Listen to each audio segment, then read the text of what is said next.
El neoclasicismo en Colombia fue un movimiento artístico y literario de finales del siglo XVIII y comienzos del siglo XIX, inspirado en el arte grecorromano que buscaba la razón, la claridad y la sobriedad, y acompañó la idea de la independencia y la formación de las naciones. El neoclasicismo en Colombia se sitúa a finales del siglo XVIII y comienzos del siglo XIX, cuando el virreinato de la Nueva Granada estaba bajo el dominio español. En esta época llegaron las ideas de la Ilustración europea que promovían la razón, la ciencia y la educación, influyendo en la sociedad criolla. Además, el neoclasicismo coincidió con los procesos de independencia de 1810 y 1819, por lo que muchos intelectuales y artistas usaron para difundir ideas de libertad, patriotismo y progreso. También se reflejó en la expedición botánica, en la arquitectura civil y religiosa sobria y en la literatura que exaltaba la patria y la moral. Inspiración en la antigüedad grecorromana, orden, equilibrio y armonía, rechazo a los excesos del barroco, búsqueda de la razón, la claridad y la sobriedad, uso del arte y la literatura como medio de educación moral y cívica, influencia de la ilustración y de las ideas de libertad e independencia. En la literatura se exaltaba la patria, la moral y la educación. En la arquitectura predominaban las líneas rectas, proporciones armónicas y decoración sencilla. Los géneros del neoclasicismo fueron principalmente literatura, poesía, fábula, oratoria y ensayos de carácter patriótico y moral y educativo. Arquitectura, templos, edificios públicos y civiles con estilo sobrio y simétrico. Pintura y escultura, retratos y obras con temas históricos y patrióticos con estilo realista y equilibrado.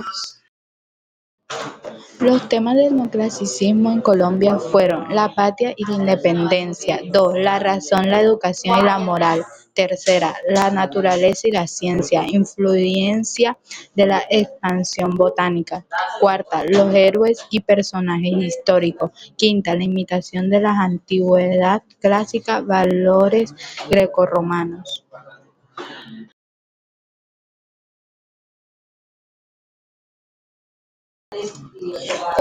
Autores y obras literarias del neoclasicismo en Colombia. Francisco José de Caldas, científico, periodista y escritor nacido en Popayán, fue uno de los grandes intelectuales de la independencia y participó en la expedición botánica. Escribió el seminario El Nuevo Reino de Granada, donde difundió ideas científicas, políticas y patrióticas. Murió fusilado por apoyar la independencia. Jorge Tadeo Lozano, naturalista, periodista y político botánico. Estudió la flora y fauna del territorio y dejó escritos como las memorias sobre la expedición botánica. También fue presidente del Estado Libre de Cundinamarca y apoyó la independencia. José Fernández Madrid, poeta, médico y político cartagenero, se destacó como escritor patriótico y autor en la obra Las lágrimas de la naturaleza. También fue presidente de las Provincias Unidas de la Nueva Granada y un defensor de la causa independentista. Camilo Torres Tenario, abogado político de Popayán, reconocido como uno de los grandes oradores neogranadinos, es autor del Memorial de Arabio de 1809, un autor político que defendía los derechos de los criollos frente al dominio español.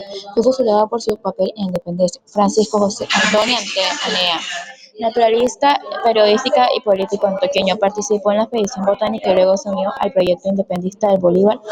Sus discursos y escritos difundieron nuevas ideas ilustradas, científicas y políticas en favor de la nueva nación.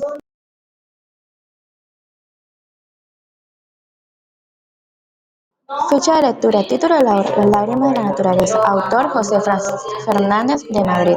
Fecha: 1909. Género: poesía neoclásica. Contexto histórico. Escrita en tiempos de la lucha por la independencia, cuando la literatura se usaba para difundir valores patrióticos, morales y de justicia. Tema principal: la naturaleza llora los males de la humanidad y refleja el sufrimiento causado por la tiranía y la opresión.